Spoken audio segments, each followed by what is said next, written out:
Hello friends, स्वागत है आपका मीनू सिंह की क्लासेस में। मैं आपकी होस्ट एंड दोस्त मीनू सिंह लेकर आ गए हूँ नया वीडियो। और आज हम देखेंगे 32 जनजातियों को देखने वाले हैं। इतिहास का पोर्शन हम देख रहे हैं जिसमें से 8 क्वेश्चन आपको पूछा जाएगा। ईच क्वेश्चन 2 नंबर कैरी करेगा, 16 क्वेश्चन नंबर का आप ये सेक्शन कंप्लीट करने वाले हैं। जिसमें आपने मुंडा शासन व्यवस्था को देख लिया, मुंडा शासन व्यवस्था देख लिया, नागवंशी शासन व्यवस्था को देख लिया, मांझी परगना शासन व्यवस्था को देख लिया, पढ़ा पंचायत शासन व्यवस्था को देख लिया, मुंडा मानकी शासन व्यवस्था को देख लिया, ढोकलो सोहर शासन व्यवस्था को देख लिया। कुल 6 शासन व्यवस्था को आपने देख लिया। अब बचे अन्य जो 32 जनजाति हैं उनमें हमको देखना है। ठीक है, 32 जनजातियों में जो बचे हैं उनको हमको देखना है, और जिससे आपको 2 सवाल पूछे जाएंगे। ठीक है, जिससे आपको 2 सवाल पूछे जाएंगे। तो आज वही क्लास कंप्लीट करवाने वाले हैं। 4 नंबर आज के क्लास में आपका कंप्लीट हो जाएगा। ठीक है, 4 नंबर कंप्लीट हो जाएगा। तो आप लोग वीडियो डिटेल में पूरा देखिएगा। और पिछले वीडियोस को आपने नहीं देखा है जनजातियों के शासन व्यवस्था को, तो जाकर उसको भी कंप्लीट कर लीजिए, ताकि आपका ये एक पोर्शन कंप्लीट हो जाए। हिस्ट्री का आपका 8 क्वेश्चंस कंप्लीट हो जाए। इसको बस आप MCQ करें, रिवीजन करें। ठीक है, रिवीजन के लिए आप इसको छोड़ दें, बाकी इसमें आपको ज़्यादा कुछ करना ना पड़े। ठीक है, तो सभी वीडियोस को देख लीजिएगा। अब चलिए स्टार्ट करते हैं ये 32 जनजातियों को हम। और यहाँ से हम देखेंगे झारखंड में कुल 32 जनजातियाँ हैं। 32 जनजातियाँ निवास करती हैं, जिनमें से हमने 6 को देख लिया है। बचे हुए जनजातियों को हम देखेंगे। इन सभी जनजातियों का अपना पारंपरिक शासन व्यवस्था है। और इन 32 जनजातियों में 8 आदिम जनजाति हैं। आदिम जनजाति कौन है? तो आदिम जाति आपके असुर हैं, बिरहोर है, बिरजिया है, कोरवा, माल पहाड़िया, सौरिया पहाड़िया। ठीक है, सौरिया पहाड़िया, परहिया या सबर। ये 8 ऐसे जनजाति हैं जो आदिम जाति हैं। इनका जो समाज है वो बहुत डेवलप नहीं हो पाया आज के अनुसार से। ये आज भी बहुत कठिनाइयों को झेल कर अपना जीवन गुजर बसर करते हैं। इनका आज भी यही काम होता है, कहीं पे जाकर इनको मांग कर अपना पेट चलाना पड़ता है। तो ये जनजातियाँ आदिम जनजाति में आती हैं। और जो बचे 24 जनजातियाँ हैं वो आपके अन्य जनजाति में आते हैं। 8 आदिम जनजाति हैं, बाकी अन्य हैं। उनका शासन व्यवस्था काफ़ी अच्छा है, वो काफ़ी अच्छे से ग्रोथ कर रहे हैं, अपनी शासन व्यवस्था को अच्छे से ग्रोथ कर रहे हैं। अपनी इंफ्रास्ट्रक्चर को, अपने गांव समाज को बेहतर करने का प्रयास कर रहे हैं। प्रतिदिन उन तक सुविधाएं पहुंच रही है। वो उनको जंगल पहाड़ में रहने की नौबत अभी नहीं है। तो वो सभी बाकी जनजातियाँ 24 हैं। ठीक है, तो यहाँ पे सवाल है कि सबसे पुराना जनजाति कौन है? तो सबसे पुराना असुर को माना जाता है। असुर आदिम जाति भी हैं और सबसे पुराना भी है। अगर अन्य जनजातियों में पूछा जाए कि असुर के अलावा में कौन सा सबसे पुराना जनजाति है झारखंड का, तो वो होगा मुंडा। अन्य में पूछा जाए आदिम जनजाति छोड़कर, अगर बताया जाए कि असुर को छोड़कर सबसे पुराना जनजाति कौन है, तो वो होगा मुंडा। और यहाँ पे मैं बता दूं कि संथाल जनजाति जो है, संथाल वो सबसे अधिक जनसंख्या वाली जनजाति है झारखंड की, और भारत की 3रे नंबर की सबसे अधिक जनसंख्या वाली जनजाति है संथाल। ठीक है, ये 3-4 पॉइंट आपका क्लियर हो गया। अब सबसे नए जनजाति, यहाँ पे एक पॉइंट आपको डाउट लग रहा होगा कि हम 33 जनजातियाँ पढ़े या 32 जनजातियाँ पढ़े। तो आपको 32 जनजातियाँ भी पढ़नी है। 33 जनजातियाँ मैंने यहाँ पे लिखा जरूर है कि सबसे नई जनजाति जो जुड़ी है वो कौन है, तो वो पुरान है। पुरान को जोड़ने की बात चल रही है 33वें जनजाति के तौर पर, लेकिन ऑफिशियली इसको अनाउंस अभी तक नहीं किया गया है। ये ऑफिशियली 33वां जनजाति झारखंड का नहीं बना है। तो अभी तक मैं आपको 32वें ही जनजाति को पढ़ना होगा, क्योंकि मैंने बहुत सारे सोर्सेज में इसको खोजने का प्रयास किया, लेकिन ऑफिशियली अनाउंस नहीं हुआ है। ऑफिशियली अगर अनाउंस होता है तो वो पुरान होगा, ऐसा आप मानकर चल सकते हैं। ठीक है, अब जनजातियाँ जो हैं वो क्या 32 शुरू से ही थी? तो जी नहीं, 32 जनजातियाँ शुरू से ही हमारे झारखंड में नहीं थी। 2 जनजातियों को 2003 के बाद मान्यता मिला है, मतलब 2003 में ही मान्यता मिला है। उससे पहले 30 जनजातियाँ थी। ये 8 आदिम जनजातियाँ तो थी ही, लेकिन 30 जनजातियाँ ये 8 जोड़कर थी। ठीक है, तो मतलब कि 22 जनजातियाँ अन्य थी और 8 आदिम जनजाति थी, 30 थी। लेकिन 2003 में 2 जनजातियों को जोड़ा गया और 32 जनजातियाँ हो गई झारखंड की। 33वें को जोड़ने का प्रयास 2014 से शुरू हुआ है। ये प्रक्रिया अभी तक कंप्लीट नहीं हुआ है, तो 2014 से 33वें जनजाति को जोड़ने का प्रयास चल रहा है। और वो कौन सी जनजाति है, अगर जुड़ती है तो वो पुरान है। ठीक है, यहाँ तक बातें आपको समझ में आ गई। मैंने बताया कि 8 आदिम जनजाति है, इसको आपको ध्यान में रखना है। असुर, बिरहोर, बिरजिया, आपका कोरबा, माल पहाड़िया, सोरैया पहाड़िया, परहिया और सबर, ये 8 जनजातियां हैं जो आदिम जनजाति हैं। ठीक है, अब हम एक एक करके सभी जनजातियों को देखने का प्रयास करेंगे, उसके समाज को देखने का प्रयास करेंगे।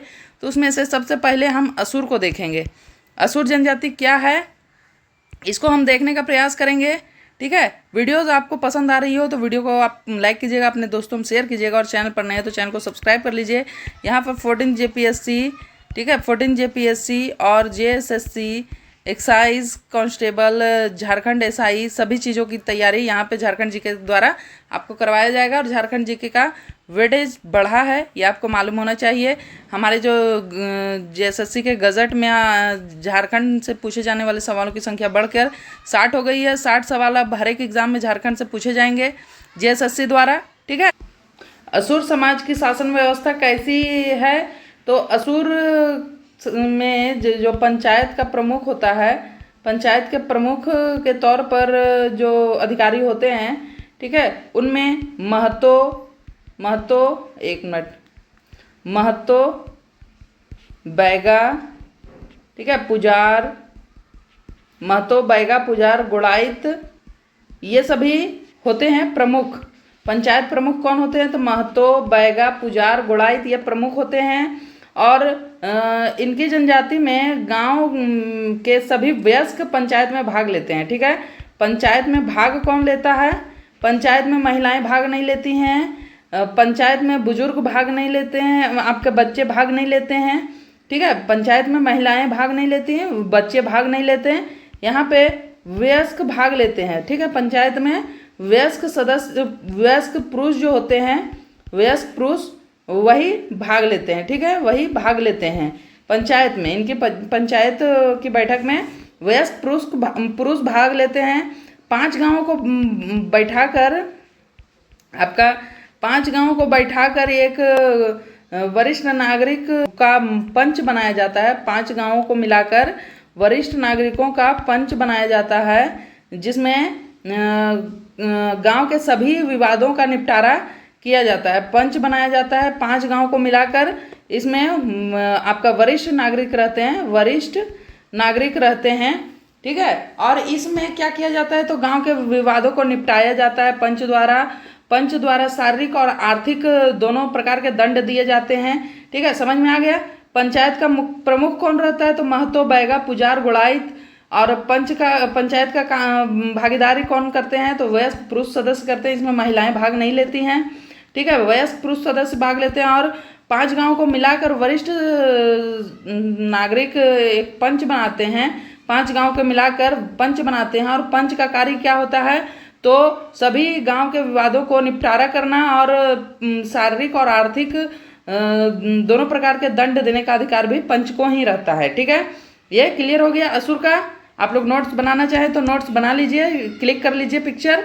ठीक है, स्क्रीनशॉट ले लीजिए जो भी आपको समझ में आए। ठीक है, चलिए अब आगे देखते हैं अगले जनजाति को। अगला जनजाति है आपका भूमिज। ठीक है, भूमिज जनजाति। भूमिज जनजाति, इस जनजाति में, भूमिज जनजाति में पंचायत का मुखिया प्रधान कहलाता है। और यह पद जो होता है वो वंशानुगत होता है भूमिज जनजाति में। ठीक है, भूमिज जनजाति में वंशानुगत होता है पंच प्रधान का पद। इस जनजाति में पैतृक संपत्ति का बंटवारा भाइयों में बराबर किया जाता है। ठीक है, ये हम जानते हैं कि भाइयों का जो बंटवारा होता है पैतृक संपत्ति का, वो बराबर किया जाता है। ये भूमिज में भी होता है, बराबर बंटवारा होता है भाइयों में। ठीक है, बराबर बंटवारा होता है। और किसी परिवार में पुत्र नहीं होने पर संपत्ति पर पुत्री का अधिकार होता है। ठीक है, भाइयों में बंटवारा तो बराबर होता ही है। ठीक है, बराबर होता है। लेकिन अगर किसी घर में पुत्र नहीं है, पुत्री है, तो पिता की संपत्ति में पुत्री का अधिकार होता है, ठीक है, पुत्री का अधिकार होता है, ये भूमिज जनजाति में है। भाइयों में संपत्ति का बंटवारा बराबर होता है, और अगर पुत्र नहीं है तो पुत्री का अधिकार होता है पिता की संपत्ति में। और इस जनजाति में समगोत्रीय विवाह को मान्यता प्राप्त नहीं है। समगोत्रीय विवाह मान्यता नहीं है, विवाह नहीं किया जाता है, ठीक है, समगोत्रीय विवाह नहीं किया जाता है, ये मान्यता नहीं है। क्लियर? भूमिज जनजाति को भी हमने देख लिया। अगला देखते हैं बंजारा में कोई व्यवस्थित स्वशासन प्रणाली नहीं है, इसमें कोई भी व्यवस्थित शासन प्रणाली नहीं है। गांव की समस्याओं के निवारण के लिए सामुदायिक परिषद का गठन किया जाता है। गांव की समस्याओं का निवारण सामुदायिक परिषद द्वारा गठन प्रमुख नायक को गठित किया जाता है, ठीक है। गांव के विवादों को निपटारा करने के लिए सामुदायिक परिषद का गठन किया जाता है। सामुदायिक परिषद का गठन, ठीक है, सामुदायिक परिषद का गठन। और इसका प्रमुख कौन होता है? तो प्रमुख होता है नायक, इसका प्रमुख होता है नायक। और नायक का चुनाव बंजारा जनजाति के सदस्यों द्वारा ही किया जाता है, ठीक है। नायक का चुनाव बंजारा जनजाति के सदस्यों द्वारा ही किया जाता है। इसमें बहुत ज़्यादा डिटेल नहीं है, इसकी कोई अपनी शासन प्रणाली नहीं है, ठीक है। बस इसका एक सामुदायिक परिषद का गठन किया जाता है जिसका प्रमुख होता है नायक, और यही गांव के विवादों को देखता है। और इसका चुनाव करने वाले बंजारा जनजाति स्वयं अपनी चुनाव करते हैं नायक का। क्लियर? अगला है बथुड़ी जनजाति में क्या इसकी शासन प्रणाली है?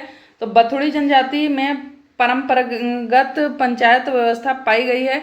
इसमें पंचायत व्यवस्था परंपरागत है, जिसका प्रधान होता है दोहर होता है इसका प्रधान, ठीक है, दोहर इसका प्रधान होता है। और यह पद भी वंशानुगत होता है, भूमिज के जैसा वंशानुगत होता है यह पद। दोहर का पद वंशानुगत होता है, और यह धार्मिक क्रियाकलापों का भी संपादन करता है, ठीक है। इसका काम धार्मिक क्रियाकलापों का भी संपादन करना होता है, धार्मिक कार्यों का भी क्रियान्वयन करना इसका काम होता है दोहर का, ठीक है। इसमें आपको सभी विवादों का निराकरण पंचायत द्वारा ही किया जाता है, पंचायत द्वारा ही सभी विवादों का निपटारा किया जाता है। और अंतरग्रामीण पंचायत का मुखिया प्रधान कहलाता है। अंतरग्रामीण पंचायत का मुखिया जो होता है अंतरग्रामीण, ठीक है, अंतरग्रामीण पंचायत का मुखिया जो होता है वो अंतरग्रामीण पंचायत का मुखिया आपका प्रमुख कहलाता है, एक प्रधान कहलाता है, ठीक है, प्रधान कहलाता है। प्रधान अंतरग्रामीण पंचायत का मुखिया होता है प्रधान। और समगोत्रीय विवाह को यहाँ पर गंभीर अपराध माना गया है। समगोत्रीय विवाह को यहाँ पर गंभीर आरोप माना गया है। विवाह गंभीर आरोप माना गया है, अपराध, ठीक है, गंभीर अपराध माना गया है। यहाँ पे आप 3 पॉइंट याद रख सकते हैं कि बथुड़ी में परंपरागत पंचायत है जिसका मुखिया होता है दोहर, ये वंशानुगत पद है दोहर का, और दोहर ही यहाँ पे ग्रामीण समस्याओं को और धार्मिक क्रियाकलापों को दोनों को देखता है। अंतरग्रामीण पंचायत का मुखिया होता है प्रधान। और समगोत्रीय विवाह यहाँ पर गंभीर अपराध के बराबर माना गया है, जिसमें दंड का भी प्रावधान है, ठीक है। अगला है बेदिया क्या है? बेदिया का शासन व्यवस्था कैसा है? तो इसमें स्वशासन प्रणाली पाई गई है, ठीक है, इसमें स्वशासन प्रणाली पाई गई है। बेदिया जनजाति में स्वशासन प्रणाली पाई गई है। यहाँ पे गांव स्तर पर निर्मित पंचायत का मुखिया प्रधान होता है। गांव स्तर पर जो मुखिया होता है वो प्रधान होता है, ठीक है। और इसे महतो भी कहते हैं, प्रधान को महतो भी कहते हैं, ठीक है, महतो भी कहते हैं। बहुत जगह आपको महतो मिल जाएगा, ग्राम प्रधान। तो बेदिया में प्रधान या महतो 2 चीज़ कहते हैं। गांव के स्तर पर सभी मामलों का निपटारा प्रधान ही करता है, और इसका सहयोग करता है गोड़ैत। प्रधान का सहयोग कौन करता है? तो गोड़ैत नहीं गड़ौत, ठीक है।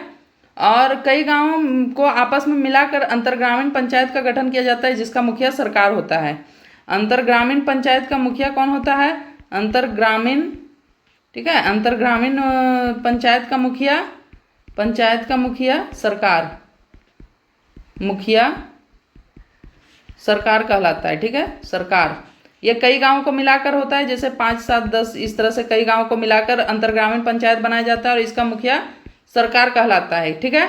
बेदिया में शासन प्रणाली देखी गई है। स्वशासन प्रणाली, गांव का मुखिया प्रधान या महतो कहलाता है। इस प्रधान का सहायक गणोत होता है।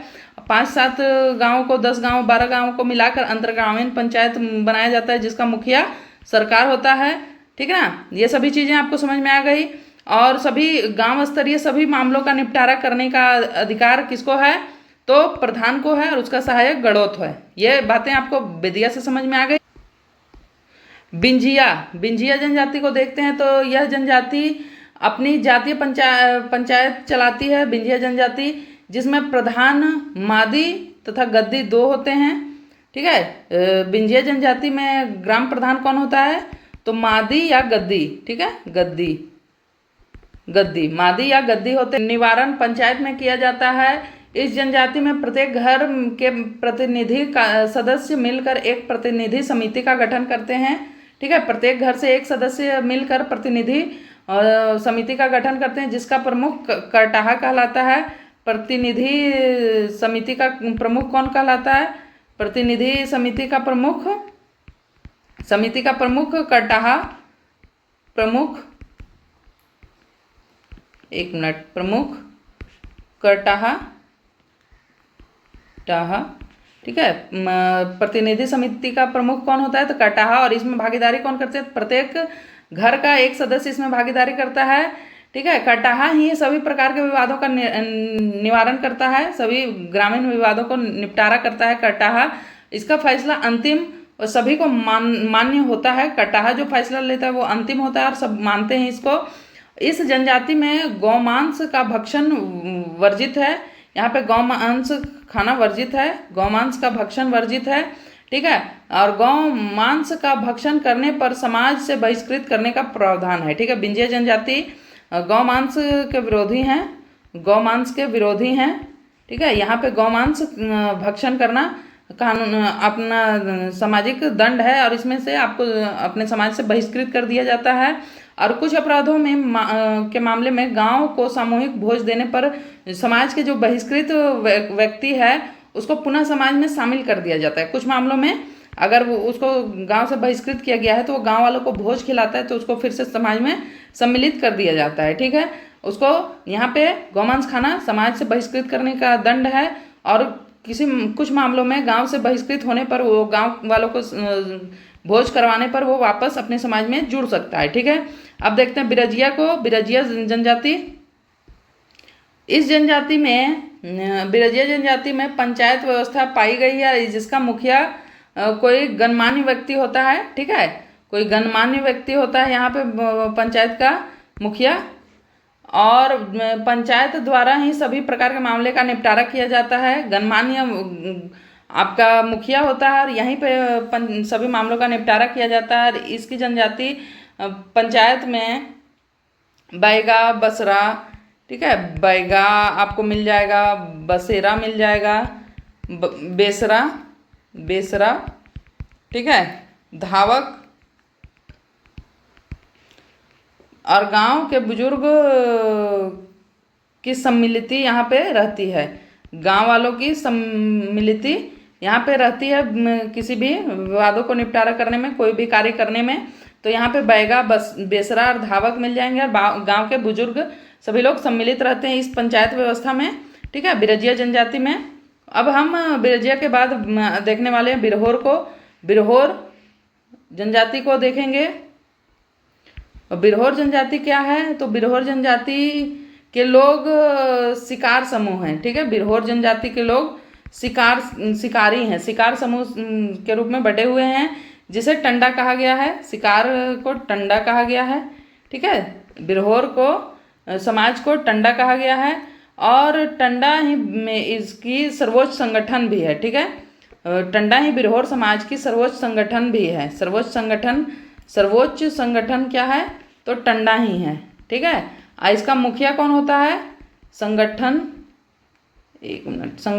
टंडा है, सर्वोच्च संगठन टंडा है। और इसका मुखिया कौन है? तो इसका मुखिया है नाये। इसका मुखिया है आपका सर्वोच्च संगठन टंडा का मुखिया नाये है, और नाये का सहयोगी दिगुआर है। ठीक है। नाये का सहयोगी कौन है? तो दिगुआर। ठीक है, दिगुआर या कोतवार भी इसको कहते हैं, या कोतवार, दिगुआर या कोतवार। ठीक है, इसको कहते हैं किसका सहयोगी? नाये का सहयोगी दिगुआर या कोतवार। गांव के विवादों को सुलझाने के लिए टंडा और नाये के साथ सभी परिवारों के मुखिया की सभा होती है। हर एक गांव में हर एक घर में एक मुखिया होता है। ठीक है, हर एक घर में एक मुखिया होता है। तो जब गांव में कोई विवाद सुलझाना होता है तो उसमें टंडा शामिल होता है, नाये शामिल होता है। ठीक है, और सभी घर के मुखिया शामिल होते हैं। उसके बाद ही विवादों का निपटारा किया जाता है बिरहोर में। और ये किस से संबंधित हैं? तो ये शिकार समूह से संबंधित जनजाति है। ठीक है, इनका काम शिकार करके अपना गुजर बसर करना रहता है। ठीक है, बातें समझ में आ गई आपको? अब हम देखेंगे लोहार या लोहरा जनजाति को। इस जनजाति में क्या है? तो यहाँ पर कोई संगठित शासन व्यवस्था नहीं है। लोहार या लोहरा जनजाति में कोई संगठित शासन व्यवस्था नहीं है, लेकिन ये अपनी जातिगत समस्याओं को सुलझाने के लिए इनकी जाति पंचायत बैठाई जाती है। जातिगत समस्या जब सुलझाई जानी होती है तो जाति पंचायत को बैठाते हैं। इसमें दो गांवों के बीच के विवादों का निपटारा किसी खास मौके पर निर्मित अंतरग्रामीण परिषद के द्वारा किया जाता है। जाति पंचायत बैठाते हैं और इसमें दो गांवों के विवादों को सुलझाया जाता है अपने आप किसी प्रमुख समय पे, कोई खास मौके पे, कोई खास उपलक्ष्य में। ठीक है, और उस समय अंतरग्रामीण परिषद का गठन यहाँ पे किया जाता है। ठीक है, अंतरग्रामीण परिषद का गठन आपको देखने को मिलेगा लोहरा में। ठीक है, अब महली जनजाति क्या है? तो महली जनजाति आपको इसमें भी कोई शासन व्यवस्था नहीं है, शासन व्यवस्था इसमें भी नहीं है, लेकिन विवादों को तो निपटारा करना पड़ेगा। वो कैसे करते हैं? तो गांव स्तर पर पंचायत का गठन करते हैं। ये इनकी शासन व्यवस्था नहीं है प्रमुख, लेकिन गांव स्तर पर ये गांव पंचायत गठन करते हैं, ग्राम पंचायत गठन करते हैं, और इसी के माध्यम से आपसी विवादों का समाधान निकालते हैं। अपराधी को आर्थिक तथा शारीरिक दोनों प्रकार के दंड दिए जाते हैं। जो अपराधी होता है पंचायत द्वारा उनको आर्थिक शारीरिक दोनों प्रकार के दंड मिलते हैं। गंभीर अपराध के दोषी को सामूहिक भोज देने की सजा सुनाई जाती है। ठीक है, यहाँ पे जो गंभीर आरोपी होता है उसको सामूहिक भोज का सजा सुनाया जाता है। ठीक है, ये महली जनजाति में है। इसकी अपनी कोई शासन व्यवस्था नहीं है संगठित, लेकिन ये आप अपने ग्रामीण स्तर पर ग्राम पंचायत का गठन करते हैं और वहीं पे ये सभी अपने आपस के विवादों को निपटारा करते हैं। और किसी को गंभीर आरोप में दोषी पाया जाता है तो उसको सामूहिक भोज देने का सजा सुनाया जाता है। और यहाँ पे आर्थिक और शारीरिक दोनों प्रकार के दंड सम्मिलित हैं महली में। ठीक है, अब माल पहाड़िया है। माल पहाड़िया क्या है? तो इस जनजाति में आपको शासन व्यवस्था देखने को मिलेगी। और ग्राम पंचायत के प्रधान को क्या कहा जाता है? तो ग्राम पंचायत के प्रधान को आप मांझी कहा जाता है। माल पहाड़िया में ग्राम पंचायत के प्रधान को मांझी कहा जाता है, और मांझी के सहायक को गोड़ाइत कहा जाता है। मांझी का सहायक होता है गोड़ाइत, और दीवान मांझी का सहायक होता है। ठीक है, पंचायत के फैसले सभी को मानना होता है और निर्णय की अवहेलना करने वाले व्यक्ति को गांव से बहिष्कृत कर दिया जाता है। जो मांझी अपनी सजा सुनाता है सामने वाले को, अगर वो उसकी अवहेलना कर दे, पंचायत के फैसले की अवहेलना कर दे, तो उसको गांव से बहिष्कृत कर दिया जाता है। या दो या अधिक गांवों के विवादों को एक अंतरग्रामीण पंचायत द्वारा सुलझाया जाता है। ठीक है, जब दो गांवों या अधिक गांवों के विवाद होते हैं तो एक अंतरग्रामीण पंचायत का गठन किया जाता है और वहीं पे आपस में सुलझा लिया जाता है, जिसका मुखिया अंतरग्रामीण पंचायत का मुखिया होता है सरदार। सरदार अंतरग्रामीण पंचायत का मुखिया होता है। ठीक है, इन जनजातियों में आपको अंतरग्रामीण पंचायत का मुखिया ज़्यादातर सरदार ही देखने को मिलेगा। इन जनजातियों में बिटलाहा जैसी सजा का प्रावधान नहीं है। माल पहाड़िया जनजाति में बिटलाहा जैसी सजा का प्रावधान नहीं है। जैसा कि आपने आगे देखा है मुंडा मांझी शासन व्यवस्था में, मुंडा शासन व्यवस्था में, इन सभी में बिटलाहा का प्रावधान था। ठीक है, गंभीर आरोपों में बिटलाहा कर दिया जाता था, लेकिन माल पहाड़िया में बिटलाहा का कोई प्रावधान नहीं है। ठीक है, अगला है सौरिया पहाड़िया। सौरिया पहाड़िया क्या है? तो माल पहाड़िया के जैसा ही इसमें जनजातीय शासन व्यवस्था है, जिसमें ग्राम प्रधान कौन होता है? तो मांझी होता है। ठीक है, मांझी इसमें भी ग्राम प्रधान होता है। माल पहाड़िया जैसा ग्राम प्रधान इसमें भी मांझी होता है। और मांझी का मुख्य कार्य होता है सभी प्रकार के झगड़ों को निपटारा करना, जो हर एक जनजाति में आपको देखने को मिल रहा है। लेकिन यहाँ पे धार्मिक क्रियाकलापों का संपादन भी मांझी ही करता है। ठीक है, किसमें? सौरिया पहाड़िया में धार्मिक क्रियाकलापों को भी मांझी ही देखता है। और इसका सहायक होता है गोड़ाइत, जो कि आप माल पहाड़िया में देख चुके हैं। गोड़ाइत इसका सहायक होता है। ठीक है, और इसमें 10-15-20 गाँव को मिलाकर एक नायक बनाया जाता है। 15 से 20 गाँव को मिलाकर नायक बनता है। ठीक है, और 70 से 80 गाँवों को मिलाकर यहाँ पे सरदार की व्यवस्था है। ठीक है, सरदार की व्यवस्था है। 15 से 20 गांव मिलाकर एक नायक बनता है और 70 से 80 गांव के ऊपर एक सरदार होता है। ठीक है, और ये दोनों का कार्य जो है अंतरग्रामीण विवादों का निपटारा करना, इन दोनों का कार्य है। 15 से 20 गांव के विवादों को नायक देखेगा और 70 से 80 गांवों को सरदार देखेगा। ठीक है, यही इनका काम है। क्लियर? अब करमाली को देखते हैं। तो करमाली जनजाति में क्या शासन व्यवस्था है? तो यहाँ पर शासन व्यवस्था तो है, लेकिन सभी पद जो हैं वो वंशानुगत हैं। करमाली में सभी पद जो हैं वंशानुगत हैं, वंशानुगत हैं। ये चीज़ आपको करमाली में ही देखने को मिल रहा है। कहीं पे कुछ पद वंशानुगत थे, लेकिन यहाँ पे सभी पद वंशानुगत हैं। और इस जनजाति में कोई राजनीतिक संगठन नहीं पाया जाता है। ठीक है, इस जनजाति में कोई राजनीतिक संगठन नहीं पाया जाता है। और गांव में जातीय पंचायत का प्रधान मालिक कहलाता है। ठीक है, गांव में जातीय पंचायत का प्रधान कौन है? तो मालिक। गांव में जातीय पंचायत का प्रधान मालिक है, और यह पद भी वंशानुगत है। मालिक गांव के विवादों को, गोत्र, यौन अपराध आदि मामलों का निष्पादन करता है। ठीक है, मालिक क्या करता है? तो गांव के विवादों को देखता है, यौन अपराध को देखता है, गोत्र को देखता है। इन सभी चीज़ों को देखने का काम गांव मालिक करता है।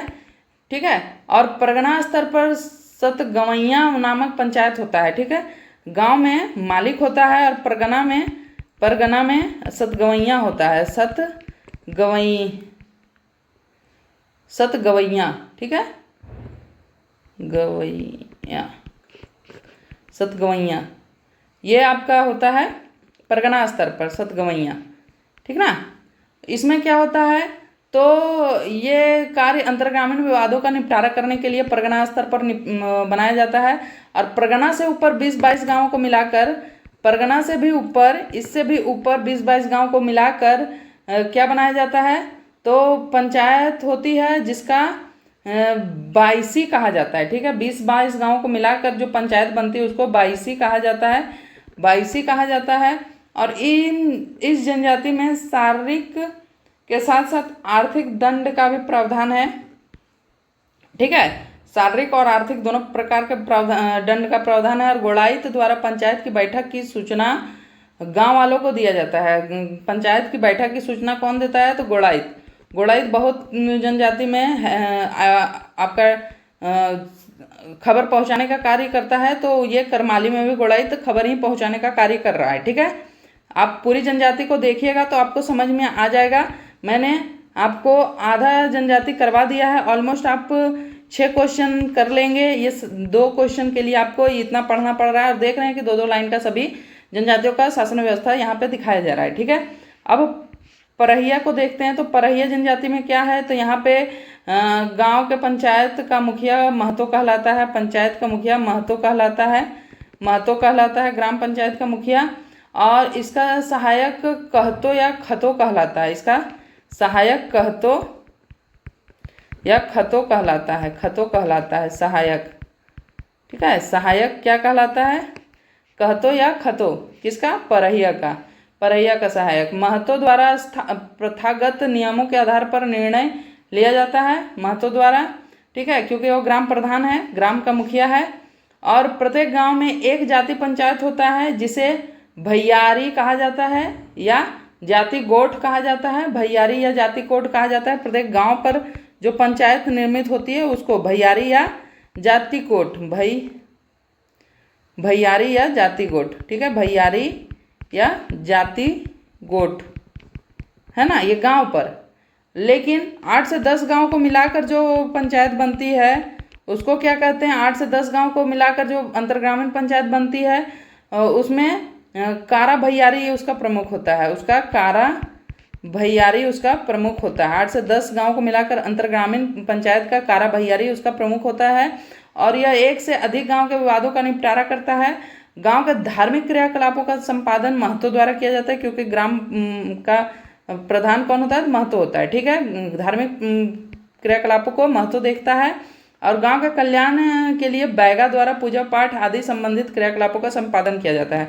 गांव के कल्याण के लिए बैगा पूजा पाठ करता है। ये महतो पूजा पाठ आपका धार्मिक प्रावधान कार्यों को देखता है, लेकिन पूजा पाठ के लिए बैगा को रखा गया है, बैगा को पूजा पाठ के लिए रखा गया है, ठीक है, बैगा को। क्लियर। अब आपका है अंतिम जनजाति, आज देखेंगे, इसका पार्ट 2 भी आएगा, पार्ट 2 भी आएगा, तो उसको भी देखिएगा क्योंकि बहुत ज़्यादा हो जाएगा 32 जनजाति को एक ही वीडियो में देखना, तो पार्ट 2 भी आएगा।